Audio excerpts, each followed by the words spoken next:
Grand planetary alignment nga gihulagway nga talagsaong panghitabo, masaksihan karong gabii.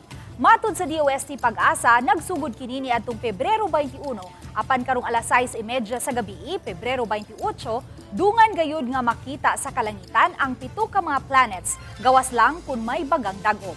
Kini ang Mercury, Venus, Mars, Jupiter, Saturn, Uranus ug Neptune.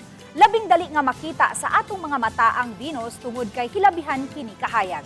Ubos ni ini ang Mercury. Samtang maklaro ra usab sa atong mga mata ang Jupiter ug Mars. Hinuon matod sa pag-asa, gikinahanglang mogamit og telescope o binoculars aron makita ang Saturn, Uranus ug Neptune. Mas maayo gyud na magpabukid kay mas lesser ang aton light pollution. Pero bisag diri lang sad ta sa kaning sa city is kani siya mga planets good, especially kani si Mars, si Jupiter, si Venus, si Mercury, dali rin na nato makita gyud sa atong naked eye.